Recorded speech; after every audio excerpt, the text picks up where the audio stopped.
And just a word on the Nursing Midwifery Council, because this is unprecedented in England. I have got 48 nurses under investigation about their practice at that time. Not all currently employed, and the Director of Nursing who caused the problems is one of those people. So, I'll move on to the next slide. I think I've made enough points about that one. My early thoughts when I first got to Stafford were very much about people not understanding their personal and professional accountability. And I think they understand it better, but I still think there is a long journey to go for people to understand that accountability. That staff were just not being held to account for their part to play in things that were going on a day-to-day basis at that present time. Not necessarily also about the past. And that's something that I've worked hard on with the sisters and the matrons to actually change. And again, we're getting there, but I think we've a long journey still ahead of us.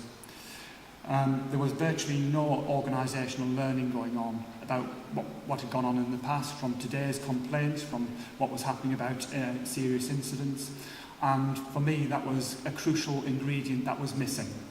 And what I would say what I have said to the sisters and the matrons was that my initial assessment of the organisation was that we were approximately 10 years behind other places in terms of clinical care, in terms of professional behaviours, in terms of where I expect nursing to be within the organisation.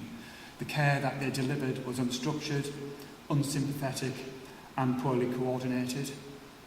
I have said this to them. It's not something I'm saying to you that I haven't said to them. That the standards of practice were, in my view, undefined and inconsistently delivered, even though we had policies and procedures in place.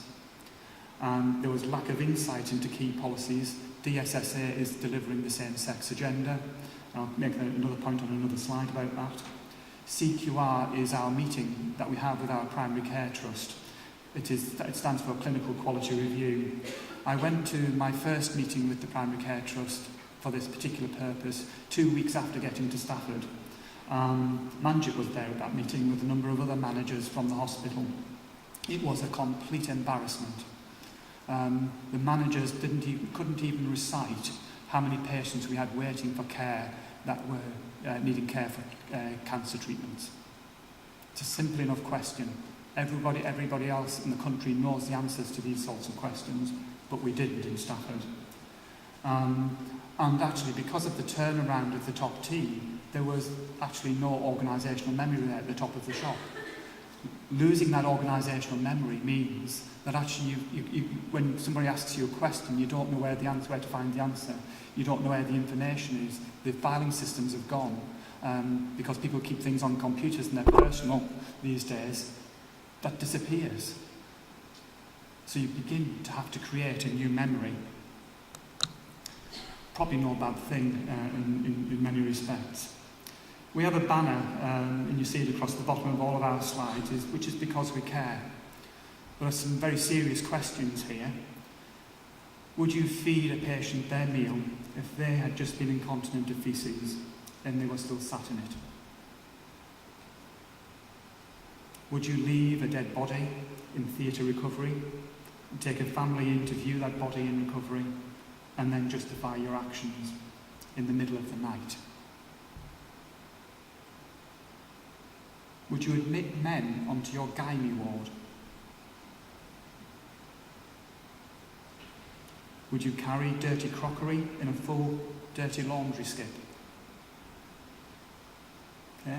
I hope the answer to all of those questions is no. But look for it. When you go back to your place of work, think about the principle of those things. Think about what's wrong. Look for it in your workplace. These things happened in my first few weeks in Stafford. And I can tell you that actually the ward sisters didn't see what was going on around them. I use the last one for example. I was on one of the wards and a healthcare assistant walked towards me and the ward sister as she was introducing me to her ward with this full dirty laundry skip, full of dirty laundry, with cups and breakfast plates and a whole range of other bits and pieces in there. And I stopped the healthcare assistant and I just went, hello, I'm Colin Ovington, I'm your new Director of Nursing. I assume you're taking that crockery to the kitchen. Where's your tray? What do you think the ward system would have said to me about that situation? You'd think you'd get some response, wouldn't you? She continued to introduce me to the rest of the team. Didn't actually see what was going on under her nose. She clearly understood by the time I left her ward what my expectations were. Because actually, the real role, or your real role, and I expect every nurse's role that actually comes in contact with me, and when I'm talking to student nurses or healthcare assistants that are coming to work in my hospital as new jobs, new people to the NHS, that there is only one job for a nurse, whatever your role. And my job is to make sure that patients are safe and well cared for. That was my job the day I entered nursing. It's still my job today. I expect my staff nurses to know that that's their job. I expect my ward sisters, my matrons, all of the nurses to know that that is their job. I remind them occasionally, because actually, without patients, we don't have jobs. So actually, we need to look after our customers really, really, really well. This is a quote from the Francis Inquiry, and it illustrates really, I think, some of the cautionary tale of war from the past. This is from a patient point of view. We were awaiting daily results now from different procedures. And one evening, when my daughter and I were together, the staff nurse was just leaving to go off duty. She popped around the curtain and said, "I've got some good news and some bad news for you. The good news is you've got no secondaries." That was from the whole body scan, CT scan. But the bad news is that you have multiple pulmonary embolisms in both lungs. She said, "That's very serious." The question from the inquirer was, "Did you say serious or dangerous?" And the daughter replied, "That's quite serious. One false move and you're out of here." And then she went. Would you expect your staff to say things like that? I hope they don't, and I hope that mine don't today. Can any of us guarantee that? And the answer is no, isn't it? But what do we do to prepare our nurses to actually respond in a compassionate and sympathetic and empathetic way to the conversations that they have on an ongoing basis, minute by minute, every single day of every single year? Because actually, that's a diabolical statement. It's like reading something that somebody has made up and put into a novel. But it happened. So, a few words on leadership then. So for me, the problem wasn't about safety. The problem was, how do I actually motivate my nurses to actually start doing something that actually felt like 21st century healthcare that I would expect to find in every other hospital that I'd worked in. The thing about leadership, as we'd seen it, or what I was identifying, was probably illustrated to some degree by the picture on the screen. I'm sure glad that that hall isn't in my end. Well, that's not true leadership, but actually that's what I was seeing. People over here thinking, that's not my ship. I had other parts of the organisation saying, actually those criticisms weren't about my patch, they were about them wards up there. I even had nurses saying to me, actually, it wasn't about our ward, when actually it was very much about their ward. So we've got a few ostriches in the building, and there clearly is a very poor lack of understanding about what leadership really means within an organisation, and about how to achieve what it is we're looking to focus on. For me, leadership, and I'm not going to give you lots of leadership theory because that's not what I'm up here to do. I'm here to give you a little bit of the passion of what it is I saw. But for me, it's about looking at what are the basic human needs for achievement. Why would people want to come to work, apart from just the pay packet? You had a saying up north, further north than Stafford, which were, you've got, your nurses, you've got academics, and sometimes you have what you call appliance nurses. And these are not people who fit false legs. These are the people who come to work to get the money to buy the appliances.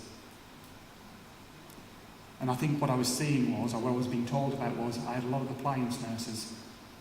And I had to change that, because the people are going nowhere. Mike alluded to the permanency of the workforce. The turnover wasn't great, even though we're not that far from many other hospitals, which is kind of interesting. Because in order to achieve a good flow of new information, new blood coming into the organisation, you need a bit of a turnover. And sometimes we think about turnover as being a bad thing, but actually there needs to be some balance. Because these people were born and bred in Stafford. They've been nowhere else, they've only worked there, they've only known the model of care that has been delivered in Stafford. And many of them don't even go outside of Stafford for their professional development, if indeed they have any at all. So there's another cautionary tale in there around how do we get that human need for achievement and belonging and recognition really built into what it is as leaders in the system we are there to do. There was no self-esteem in the nursing teams that I could identify with. They'd had it beaten out of them.